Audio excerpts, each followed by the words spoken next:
বাপি একদম রেডি হয়ে গেছে, টেমি টি গার্ডেন, আর মাও একদম রেডি হয়ে গেছে, আর রাজীব গেছে নিচে, তো বাকিটা নিচে গিয়ে একদম।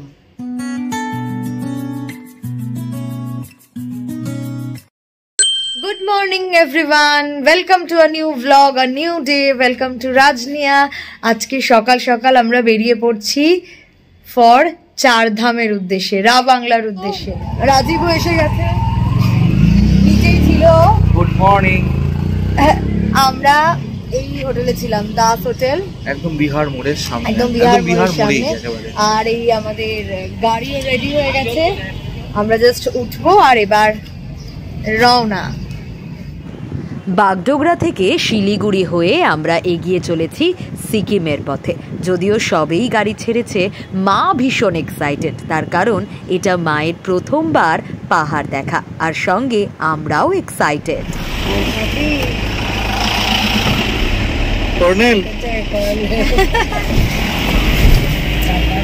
শিলিগুড়ি পেরিয়ে এখন পাহাড়ের পথে, এখনো জ্যাম শুরু হয়নি, তাই মনটা একেবারে ফুরফুরে।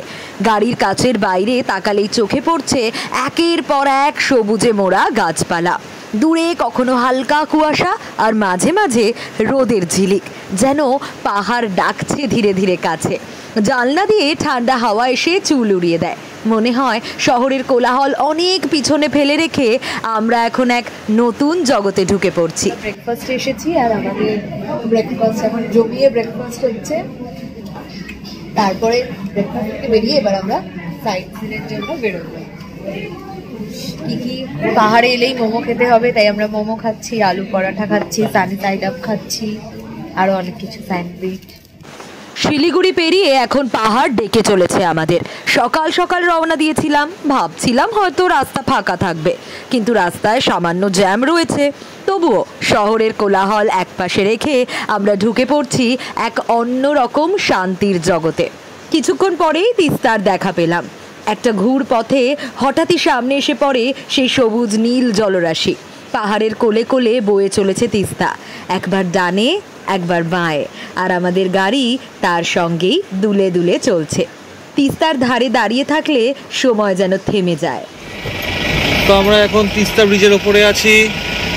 মায়ের প্রথমবার তিস্তা দেখা, তাই মায়ের এক্সাইটমেন্টটা দেখো শুধু, সত্যি এ এক আলাদা অনুভূতি।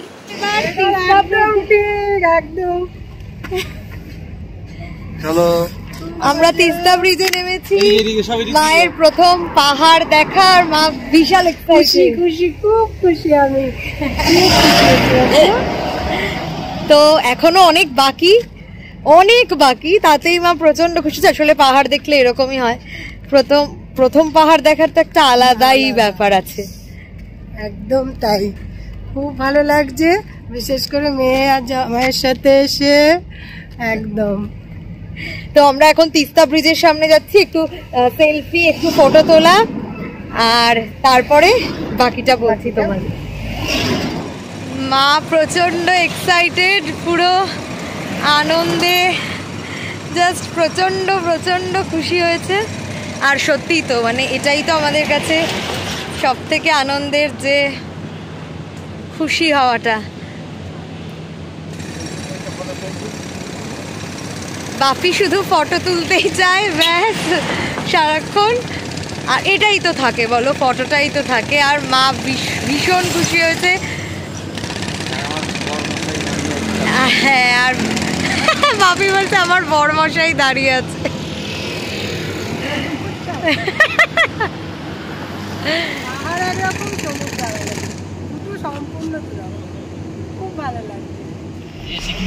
এই রাস্তার একদিকে উঠে যাচ্ছে কালিম্পং, আর একদিকে সিকিম।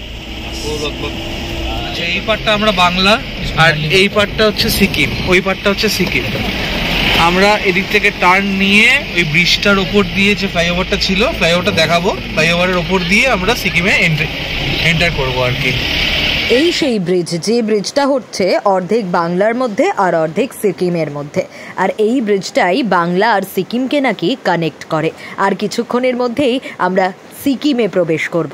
দেখতে পারবে তোমরা সেই গেট যেখানে লেখা আছে ওয়েলকাম টু সিকিম। আর সিকিম পেরোলেই, অর্থাৎ এই গেটটা পেরোলেই এই জায়গাটার নাম মেল্লি। এখান থেকেই সিকিম শুরু হয়। একটা ছোট গেট পার হতেই রাস্তার আবহটা দেখো কেমন বদলে গেল। পাহাড় আরও উঁচু হতে শুরু করে, মেঘ যেন একটু একটু করে নামতে শুরু করবে এবার। রাস্তার পাশে কোথাও পাহাড়ি ঝর্ণা, কোথাও ছোট্ট একটা ধারা বয়ে যাচ্ছে জলের, কিন্তু তার শব্দে যেন মনে হয় প্রকৃতি কথা বলছে। এই হচ্ছে চেকপোস্ট, কম্পোজিট চেকপোস্ট বলছিলাম না, এই জায়গাটার নাম মেল্লি। আর এই মেল্লি পেরিয়েই একটু একটু করে আমরা এগিয়ে চলেছি চারধামের পথে। মেল্লি পার হতেই বুঝলাম আমরা এখন সত্যি পাহাড়ের রাজ্যে ঢুকে পড়েছি। সেই চেনা শহরের কোলাহল, ট্রাফিক, হর্ন সব যেন অনেক পেছনে ফেলে এসেছি আমরা। আর এখান থেকেই শুরু এক নতুন পথ, একটা শান্ত সবুজে মোড়া ধোঁয়ায় ঢাকা পথ, যার গন্তব্য চারধাম। মাঝে মাঝে গাছের পাতায় হালকা হালকা রোদের ঝিলিক, জানলার বাইরে তাকালেই মনটাও যেন শান্ত হয়ে আসে। আমাদের গাড়ি পাহাড় বেয়ে ধীরে ধীরে ওপরে উঠছে। মাঝে মাঝে এমন রাস্তা আসে যেখানে একপাশে পাহাড় উঠে গেছে আকাশ ছুঁয়ে, চারিদিকে সবুজ আর সবুজ দুধারে, আর অন্য পাশে গভীর খাদ, নিচে নেমে যাওয়া তিস্তা নদী, আর সত্যি এক অপরূপ দৃশ্য। রাস্তার মাঝে মাঝে আবার একটু দোকান পড়েও রয়েছে, যেখানে স্থানীয় মানুষজন হাসি মুখে চা বানাচ্ছে। মাঝে আমরা একটা ছোট্ট ব্রেক নিয়েছিলাম, আর পাহাড়ি কুকুরগুলো তারাও যেন নিশ্চিন্তে রোদ পোহাচ্ছে। এক জায়গায় থেমে একটু চায়ের কাপ হাতে দাঁড়িয়ে পড়েছিলাম। সামনে শুধুই মেঘ, যেন রাস্তা আর আকাশের মাঝখানে আমরা দাঁড়িয়ে আছি। এক পাহাড়ি হাওয়া, মেঘের ছোঁয়া, চুপচাপ দাঁড়িয়ে থাকার সময় হঠাৎ মনে হচ্ছিল আমরা কোথাও যাচ্ছি ঠিকই, কিন্তু এই পথটুকুই যেন আসল যাত্রা। দেখো, কথা বলতে বলতে আমরা এসে পড়েছি চারধাম। চারধামে তো পৌঁছালাম। শুরুতেই এখানে পার্কিং ফিস দিতে হবে, এই যে 50 রুপিস এরকম টিকিট দেবে, এটা পার্কিং টিকিট। এবার পার্কিং লট, প্রচুর টুরিস্ট রয়েছে এখানে এই পার্কিং লটে গাড়ি রাখা, এবং তারপর আমরা এবার চারধাম দর্শনের জন্য যাব। সুন্দর শান্ত নিরিবিলি একটা পরিবেশ, আর সঙ্গে পাখিদের কোলাহল। বিশ্বাস করো, আর কিচ্ছু আওয়াজ যেন নেই, চারিদিকটা নিস্তব্ধ। এত মানুষ রয়েছে কিন্তু কোনো কোলাহল নেই। সো আমরা নেমে গেছি চারধামে, আর ভীষণ সুন্দর। ভেতরটায় গেলে বুঝতে পারবে। ওই দূরে যে ভোলেনাথের মূর্তি দেখা যাচ্ছে, এটা অনেক ফিট বড়, সামনে থেকে দেখাবো তোমাদের। আর এই যে হচ্ছে এটা এন্ট্রেন্স টু চারধাম। এই যে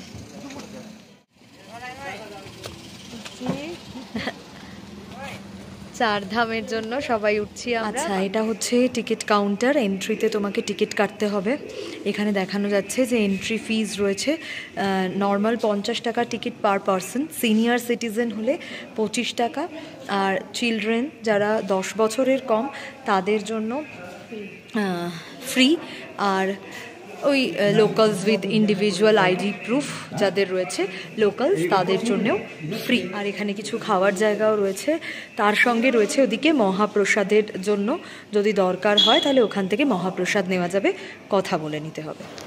চারধামে ঢুকেই শুরুতে এই জায়গাটা নজরে আসবে।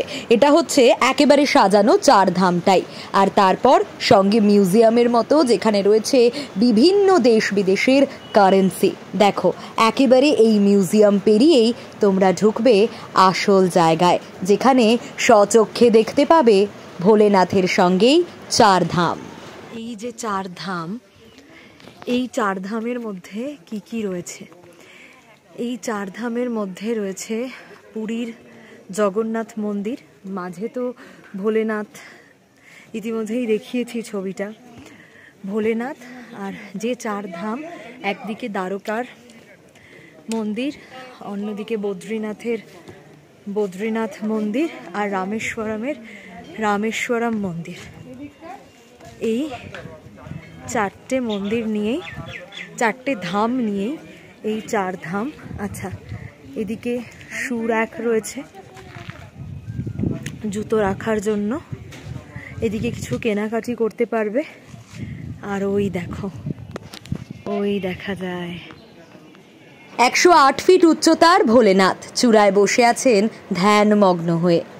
শেষমেশ আমরা এসে পৌঁছলাম 4 ধামে। গেট পেরিয়ে ঢুকতেই যেন এক পবিত্রতা ভেসে এলো চোখে আর মনে।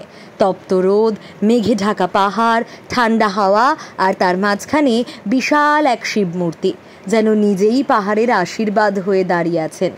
শুরুতে এটাই চোখে পড়বে। আর ভোলেনাথের পিছনে দাঁড়িয়ে পাহাড় আর মেঘ, চারিদিক ঘিরে রয়েছে 4 ধাম।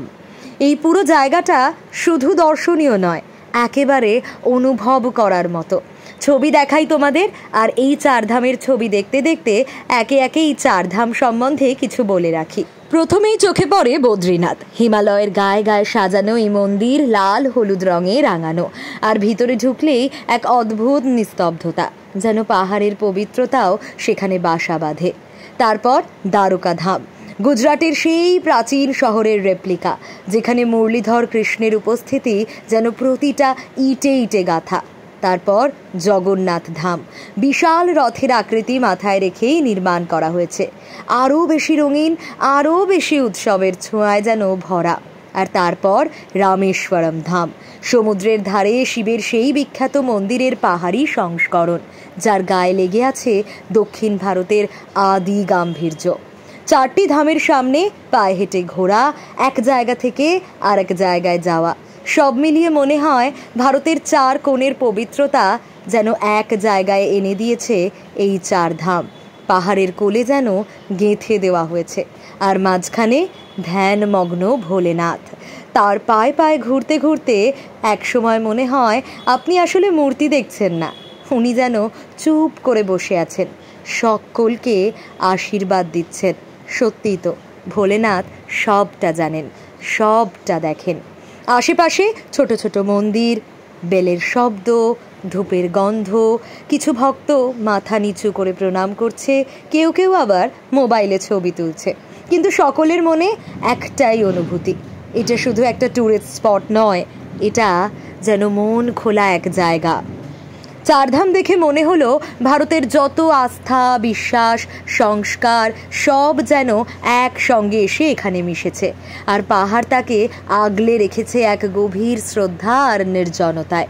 যদি কখনো সিকিম যাওয়ার পরিকল্পনা করো, তাহলে এই জায়গাটা যেন বাদ না পড়ে, শুধু চোখের জন্যে নয়, এই জায়গাটা শান্তির জন্য, ভিতর থেকে নিজেকে খুঁজে পাওয়ার জন্য। 4 ধাম ঘুরে দেখে যখন একটু থেমে দাঁড়ালাম, তখন মনে হচ্ছিল এতটা পথ এসেছি ঠিকই, কিন্তু আসলে আমি শুধু একটা মন্দির দেখতে আসিনি, এসেছি নিজের জন্য একটু সময় নিয়ে নিতে। আমরা সকলেই তাই। এই পাহাড়, এই মেঘ, এই নিরিবিলি পরিবেশ সব মিলে মনে হচ্ছিল অনেক দিন পর নিজের সঙ্গে আমরা একটু কথা বলার সুযোগ পেলাম। চুপচাপ দাঁড়িয়ে ভোলেনাথের মূর্তির দিকে তাকিয়ে থাকলাম। কোনো শব্দ নেই, শুধু হালকা হাওয়া আর এক রাস শান্তি। মনে হলো জীবন তো কেবল দৌড়ঝাঁপ নয়, কখনো কখনো এমন জায়গায় এসে একটু থেমে দাঁড়ানোটাও খুব দরকার। নিজেকে একটু জিজ্ঞেস করা দরকার, আমি আসলে কেমন আছি। এই যাত্রাটা শুধু বাইরে নয়, একটু একটু করে যেন আমাদের ভিতরেও এগিয়ে চলা। এই সফরটা আমার কাছে, আমাদের কাছে খুব স্পেশাল ছিল। তোমরা যারা সঙ্গে থাকলে থ্যাংক ইউ। ভিডিওটা ভালো লাগলে অবশ্যই লাইক করো, কমেন্ট করো, সাবস্ক্রাইব করো। রাজনিয়া, রাজীব, সোনিয়ার সঙ্গে থেকেও দেখা হবে তোমাদের সঙ্গে আবারও নেক্সট ব্লগে। আর এই ব্লগটা তোমাদের কেমন লাগলো আরও একবার বলছি, জানাতে ভুলো না যেন। দেখা হচ্ছে নেক্সট এপিসোডে। 4 ধাম থেকে কোথায় গেলাম থাকবে সেই ব্লগ। আজকের জন্যে বাই বাই।